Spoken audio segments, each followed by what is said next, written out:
Good morning, everybody. Welcome to the morning after show, the morning after the night before. Happy Monday, happy bank holiday. Hope everyone's enjoying the day off, those who've got it, and having a good time. The sun is shining down here in Cornwall, so hopefully it is the same nationwide. Right, so shock horror draw at the Molyneux.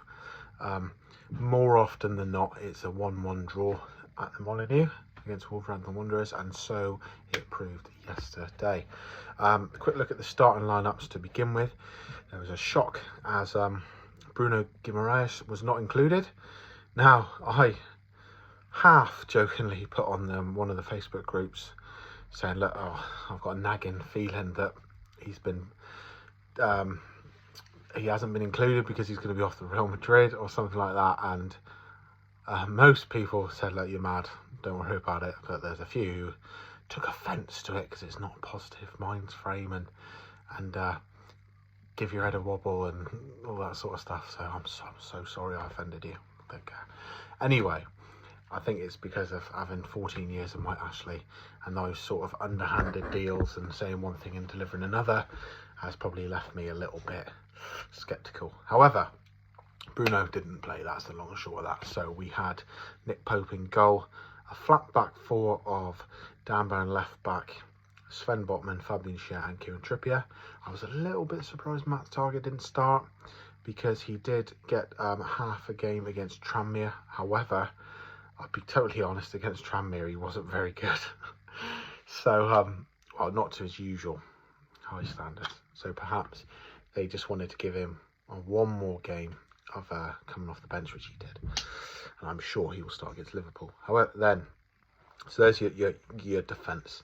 Midfield three was Joe Willock, starting his third game in a week. Joe Linton and Sean Longstaff. Then up front, we had Chris Wood through the middle, McGee on the right, and ASM on the left. Bar Bruno's exclusion, no real surprises for me there. A few people were surprised Isak didn't start or wasn't at least in the squad. They were questioning it on TalkSport prior to the game. What someone said, that they were saying they thought it was, strange, but as it turned out, he was in the stand. He couldn't be included because his work permit hadn't come through in time.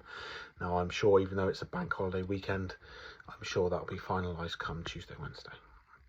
So, Wolves, it looked quite a tight game. We should have had a penalty. I'm sure you would have seen on Match of the Day too, or on the YouTube or whatever. Sky Sports are quite good for putting up little 3-minute highlight clips quite soon after the game's finished on YouTube.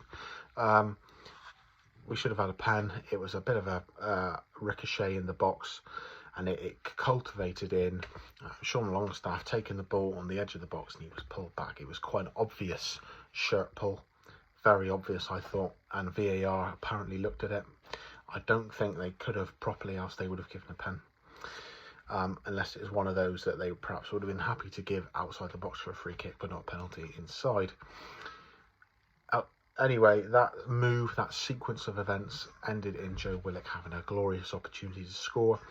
He took it, he was like on the right hand side of the goal, took it on his left foot and he just sailed past the bottom right hand corner. I think it was a bit like under his feet, hence why he took it on his left. I mean, he should be scoring with his left foot, don't get me wrong, but if it was out of his feet a bit more, I'm sure he would have hit it across the goal with his right foot. However, that was it really. Chances for us, meaningful chances. Wolves scored. It was ironically a long ball from Ruben Neves, pumped to the right hand side, whipped across to Pedro Neto, who then, after a few phases of passing, laid it off to Ruben Neves, who could come up the field. Ruben Neves does what Ruben Neves has done in the past and smashed the ball in from a good 22 yards. It was one of those that Willett came to close him down, and as soon as the ball had gone, he lifted his leg over the ball. It was gone. It went through his legs, and there was no chance Pope was getting that. He smashed it in, fabulous strike. One of those which he shifted out to past his right foot and really got his body behind it like a hook in boxing. He put that torque into it. Great strike. Went into the break 1-0. Newcastle, we done all right. It'd been fairly competitive. I thought we passed the ball around nicely, but didn't control the game enough. Wolves were winning the midfield battle, I thought. Joe Linton is doing okay. Willock, by his high standards, and I do think he's a top player, was not at his best. Sean Longstaff, although I've defended him a bit online, he did have some nice phases of play, but overall he's given the ball away far too much. It's obvious, like, they highlighted this, Bruno, against Nottingham Forest, that before he receives, as the ball's coming to him, or before he even calls for the ball, he's looking around. We've all seen the videos of like Frank Lampard and stuff, like how many times he looks over his shoulder and analyses the space. Sean Longstaff doesn't do that until he gets the ball, more often than not, and that's like, he's not giving himself the time. Second half, we stepped it up. We really did. Just going to cut to the chase. The key moments were we pouring forward. Wolves broke on the counter-attack, or went to break on the counter-attack. Ryan Fraser has got the ball, or running towards the ball with a player on his back. They shove into him with the forearm. Go on. 3 of them against 1 defender in Kieran Trippier. I will say the 2 players busting a gut to get back were Sean Longstaff and Alan Saint-Maximin.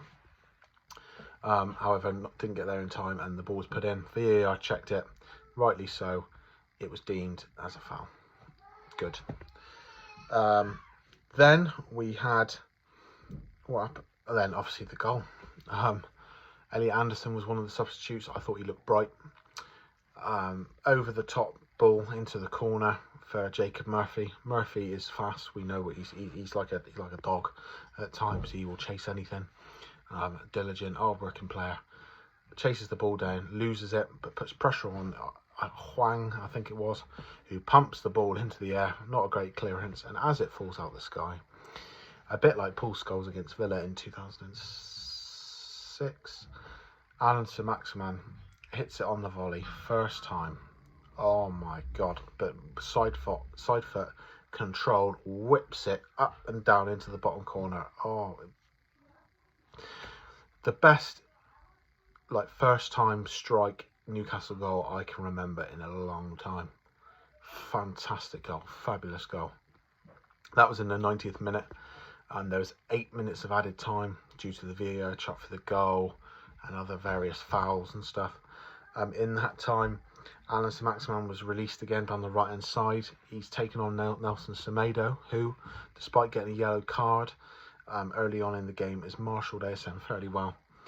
Doesn't go past him, but drives a shot at goal, and their goalkeeper saves it. It was right at him really, but it was a fierce strike, so he did well to deal with it convincingly. Last action of the game really, Matt Targett is drifted in a corner from the right hand side, left-footed in-swinger. Elliot Anderson meets at the back post with a defender all over him, but he gets the header and it crashes against the crossbar. You know, oh my God, we could have stole it at the death there.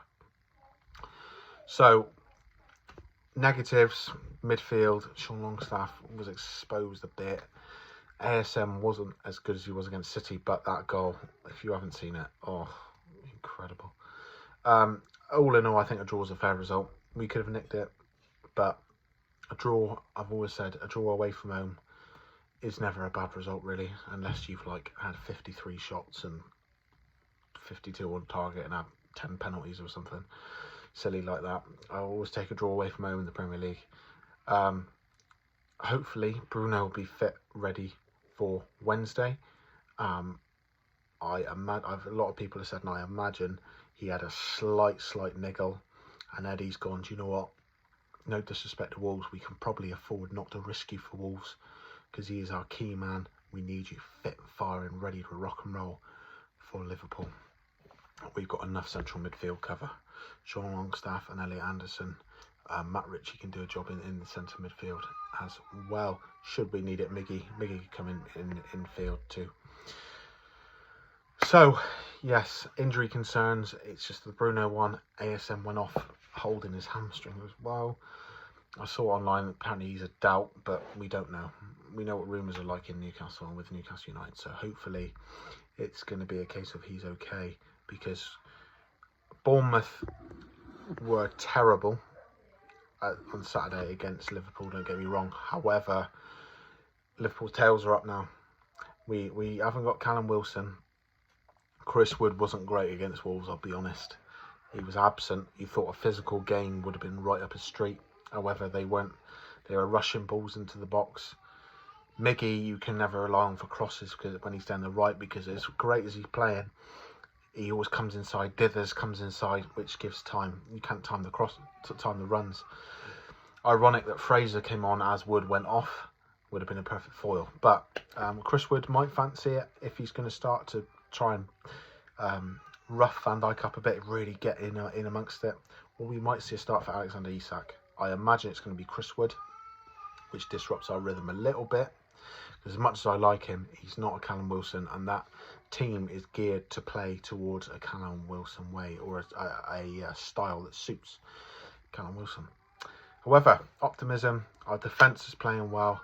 Joe Willock will play better against Liverpool. Joe Linton will play better against Liverpool. Hopefully Bruno will start. ASM, we're looking at we're counting getting fouled before a free kick being scored or a penalty scored as assists now, apparently. So ASM got 3 assists last week, 1 goal this week. Hopefully he can carry that on, because he can be a real threat, particularly if he stays on the left hand side up against Trent Alexander-Arnold. Trent, as fabulous a footballer as he is, got exposed big time against Man U. Alanga and Rashford tore him to bits. And I'm not being funny, if Rashford and Alanga can have you like that, ASM will be able to do it with his eyes closed. Anyway, looking forward to Wednesday, Anfield. Remain unbeaten, 4 games. We're looking at what, 3 draws and a win now. 1 win and 1 draw at home, 2 draws away. I'd love it. Another draw at Anfield would be a fantastic result, and then we can try and kick on with a few home games. But well played yesterday, lads. Certain players really stood out. Trippier, Botman, and obviously Alan Maximan. What a fucking goal that was. Anyway, thanks for watching. Really appreciate it. See you later.